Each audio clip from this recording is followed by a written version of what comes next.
Hello everyone! It's me, and today let's Fortnite and Disney together!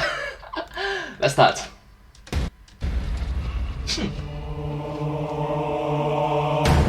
People wait 8 hours for Disneyland tickets. Tickets sold out for months. Wow. Disney Plus, winning in the streaming wars, solidly number 2 in the streaming wars, passes 100 million subscribers. Disney's stock surges. You thought a little virus could slow me down? Wow! I actually didn't know that Disney is so powerful. Huh. That's weird. Anyways. It just made them all hungry for more. More of me! I own everything! Everything!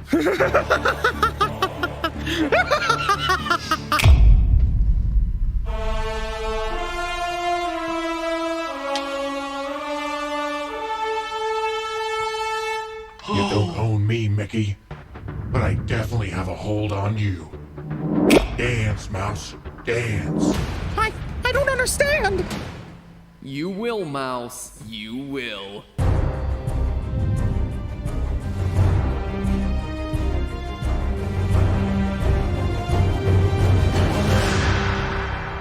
Hello, Internet. Welcome to Game Theory. Game Theory. Hello everyone! Hello Internet! The show at 10 years old isn't old enough to drive, but is probably still older than most of the kids playing Fortnite. Speaking of being old, a quick plug here for our sponsor, Rocket Mortgage, and our appearance over on their Rocket Learn YouTube channel. Recently, Steph and I were interviewed over there on their new series, Big Change, about what it means to be mature adults having to organize our living space to maintain sanity while also working at home. And after 2020, I think we've all had our fair share of tips and horror stories. So yeah, that's absolutely true. Don't let the older generation say that you fail as an adult. Come on, they literally do not have to go through a freaking global pandemic. Moreover, they don't have the internet age and so on and so forth. So, yeah, the adult that your parents, your grandparents went through is different the adult age in which you are going through right now. Similarly, the adult age that you're going through right now is different from the adult age that your offsprings are going through. So don't just think that I've been through this before, my generations can, the next generation can do it. No, things change over time. So yeah, anyways, back to the topic. if you're interested in learning from our 10 years of ups and downs, check out that episode. Link is in the top line of the description or at the end of the video. So, it's been a while since we last checked in with Epic Games, creators of the global flossing phenomenon Fortnite. Now, if you'll remember last August when everyone was talking about how Fortnite was pulling a move to try and avoid a 30% payment fee for V-Buck purchases, we did a video over here on the channel covering how everyone was missing the real story. That Epic's biggest plan was to create their own competing app store to compete directly against the Apple App Store and the Google Play Store. This shouldn't have been some obscure piece of hidden information either. It was right there in the legal documents that anyone could read, but apparently did not read. Our main point in that episode, though, was that if you hear the word Epic and all you think of is Fortnite, well, you're actually missing the biggest picture of them all. Remember, Fortnite Battle Royale came out a mere 4 years ago, which, come to think of it, feels like a lot longer. Man, the last 2 years have just vanished from my mind. Anyway, Epic is a company with a history dating all the way back to 1991, and this whole missing the epic forest for the Fortnite trees seems to be a much bigger trend as it relates to the company. People keep underestimating them and missing how powerful they really are, because Epic doesn't just have the splashiest, headline-grabbingest game to come out in recent history. Oh no, they have a much bigger, much more powerful secret weapon that everyone just overlooks. One that allows them to control not just games, but entire other industries. A weapon with an unreal amount of power that we're all aware of, but don't really give a second thought to. Epic's unreal secret weapon is, well, the Unreal Game Engine. Oh! I just thought of that! The Unreal Game Engine. Practically everyone, okay, a lot of people is using it. The Unreal Game Engine.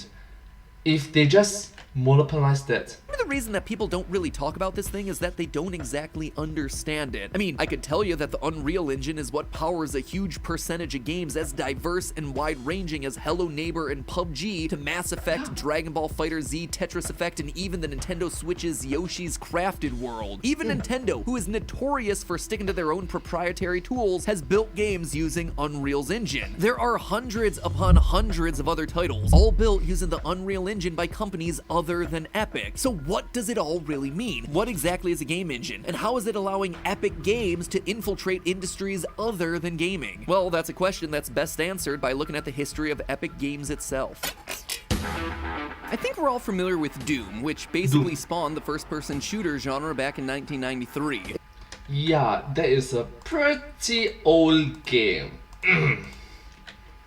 It wasn't the first FPS. Wolfenstein 3D came out a year earlier in 1992, but Which is even Doom older. basically ignited the genre to the point that for years, any other shooting game that involved walking down in a first-person perspective was called a Doom clone. One such clone that began development during the 90s was a game called Unreal, created by none other than Epic Games. Though at the time they had the totally tubular company name Epic Mega Games. Epic's founder Tim Sweeney saw the success of 1993's Doom and 94's Doom 2, and Why did it change from Epic Games change to Epic Mega Games? Oh wait, I got a sequence wrong.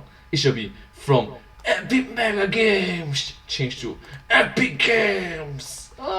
Changed a bit. realized that it would be hard to compete. Unreal's development didn't start until 1995. He would be stuck playing catch-up forever. So instead, he had an idea. You see, the development of Doom 2 looked a lot like the development of Doom 1. Large portions of the sequel were being built from scratch. Even though they were creating a sequel to an existing game, in a lot of ways the development process looked like they were reinventing the wheel. But what if it was possible to create not just a standalone game, but rather a framework that could be used to create a series of games? True, it would take longer for the first game in the series to come out, but creating a tool set and a framework that could be used to create multiple games meant that they could spit out sequels faster, and that would be their advantage. So, true to his plan, Epic created the first-person shooter game Unreal, which came out in 1998. And yes, this is an actual PC game screenshot, as we've been told on the cover of Next Generation magazine. I joke about it now, but in all seriousness, Unreal was pretty mind-blowing graphically at the time. So confident in its graphics that it came with a box complete with a window to show off a screenshot of the game. PC Master Race looked a whole lot different back then. Anyway, in the process, Epic Mega Games also created the Unreal Engine, a toolset that makes it easier to create video games. It wasn't the first game engine by any means, but when it was capable of making games that looked like this,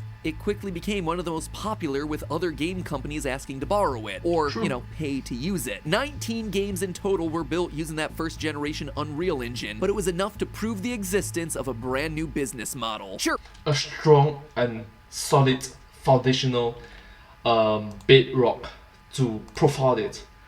A strong anchor so that they actually become very big in the future.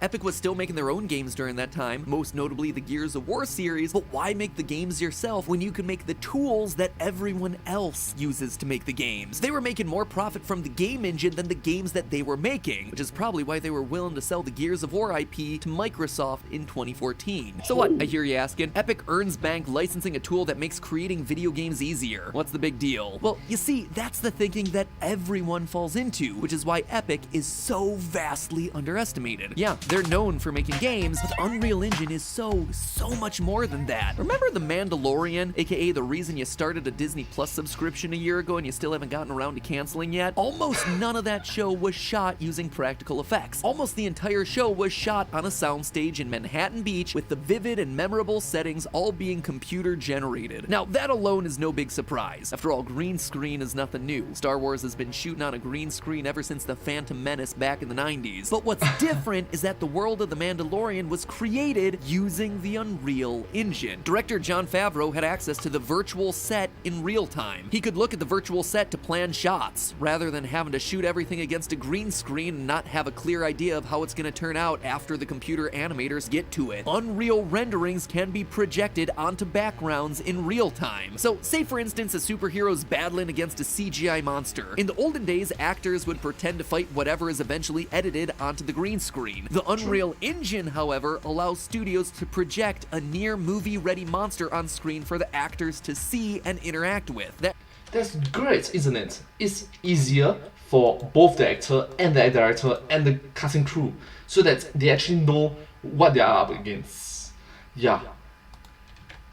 Makes things more efficient, more productive, and just simplify a lot of things. In turn is going to cut down on production funds, editing time, costs. Heck, you can shoot the whole movie in one big green room. And with more and more movies being less and less real and more like video games, the power of Epic's Unreal Engine in the movie business becomes dominant. And that's not all. The application of game engines goes beyond media and entertainment. There are virtual realty. Yeah, I said that right. Virtual realty, as in realtors, people who sell houses, who make use of virtual reality headsets to give people the experience of what it's like to stand in a home without actually having to go and stand in that home. But those virtual reality simulations of houses have to be built somehow, and they're built using the same types of game engines that virtual reality games are built in. ZipView, for instance, is a real estate company that allows you to tour virtual versions of houses powered by, you guessed it, the Unreal Engine. I mean, think about it. If you're trying to create a virtual house tour, you need to have something that can provide realistic rendering in real time as you walk around immersed in a virtual space. And especially in Singapore, where having a house is super expensive. It's within millions of dollars per unit. Think about it. Millions of dollars, USD I'm talking about, per house that you actually sell. Now think about it, if you sell like 10 per month, 100, 1,000, heck, you must think about it in a million scale. You must think of it in the thousands, tens of thousands, hundreds of thousands scale.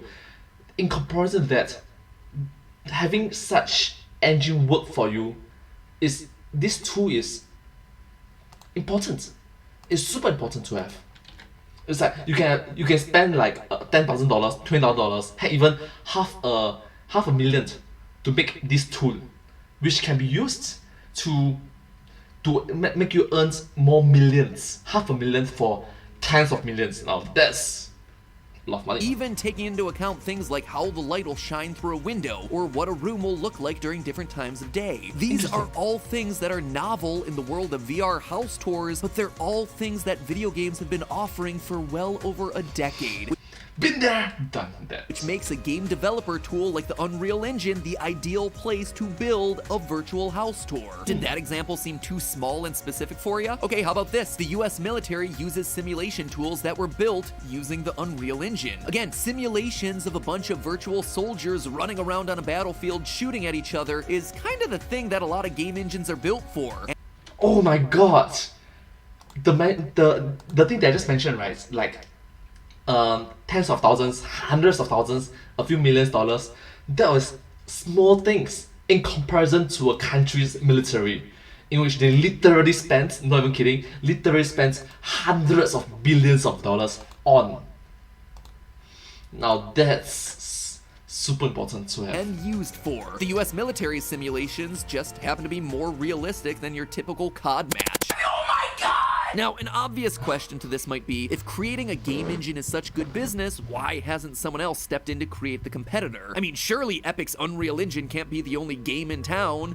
Game engine in town, I guess. Engine. Well, as it turns out, there is one big competitor to Unreal, which is Unity. And I really do mean one big competitor. Nothing else even comes close. Unity is widely used for mobile games, including some pretty heavy hitters like Pokemon Go and Hearthstone, as well as a wide variety of indie games like Bendy and the Ink Machine, Hollow Knight, The Outer Wilds, just to name a few that you might be familiar with. But when it comes to games that are really pushing the graphical limits of PC and console hardware, Unity's presence is a lot smaller. That being said, Unity, like Unreal, is making a big splash in the movie-making world. Remember that live-action Lion King reboot, which is totally not live-action at all and just computer-generated? Well, it's computer-generated using tools from Unity. Yeah, Disney raked in $1.3 billion at the box office with a movie made using some of the same tools as Bendy and the Ink Machine. So Unreal Unreal isn't the only game engine out there making waves outside of the game industry, but it doesn't have much competition apart from Unity. In fact, Unreal and Unity kind of have what you call a duopoly in the game market, a situation where two companies, as in a duo of companies, hold all the market share, sort of like Android and iPhone, as opposed to a monopoly where one company holds all the market share. But if creating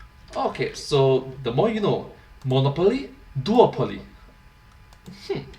How about trio, a poly? game engine is such big business, then why don't more companies do it? One word, money. It's expensive. Part of the reason other companies started licensing the Unreal Engine as early as 1996 and continue to use modern versions of the Unreal Engine to this day is so they don't have to invest in building that technology themselves. Epic's own Tim Sweeney says, quote, "The cost of building an engine now is hundreds of millions of dollars, representing the work of hundreds of people for many years. You can't build an engine that's just good for one type of game anymore. The economics don't work." And he's not wrong. EA tried to use their own proprietary engine, the Frostbite engine that powers games like Battlefield and FIFA, to make Mass Effect Andromeda and But it's not a competition. It's not a huge competition to Unity, to Unreal.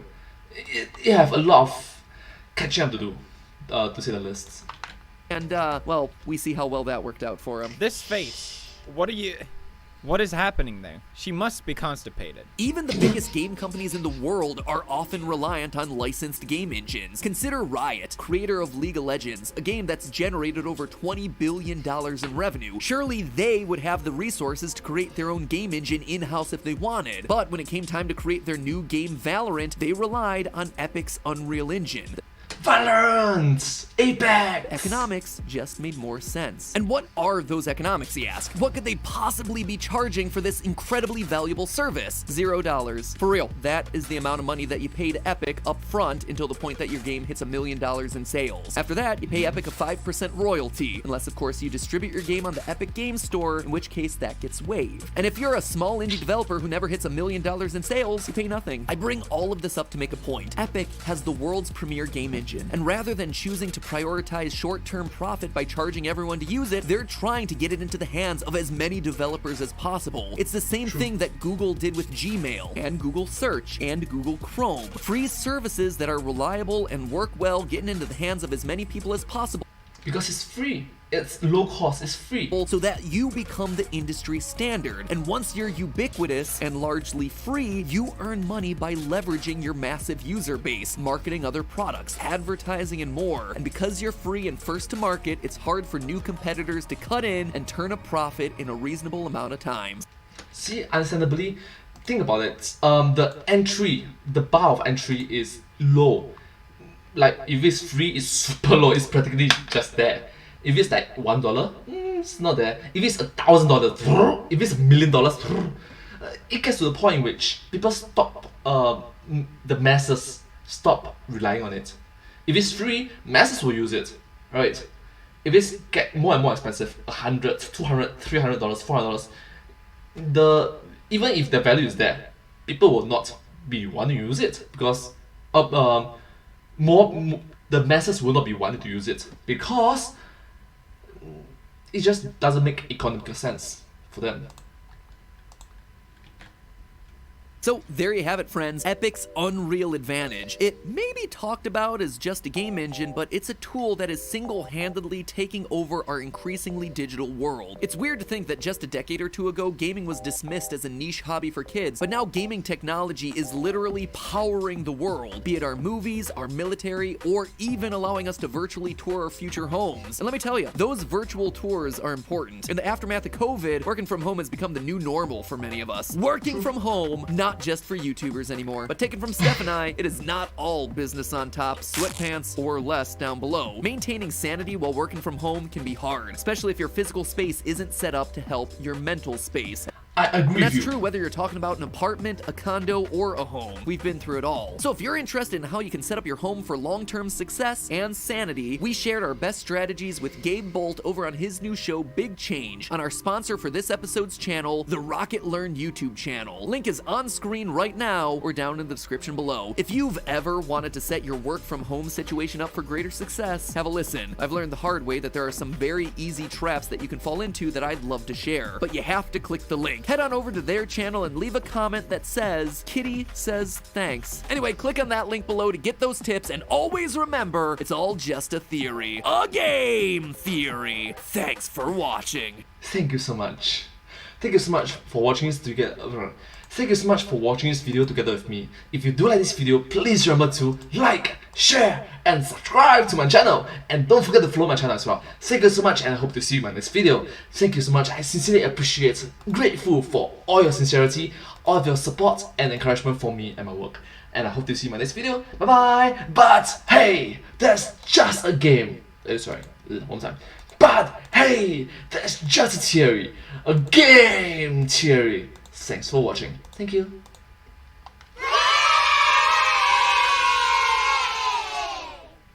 And I hope to see you in my next video. Bye bye. Subscribe.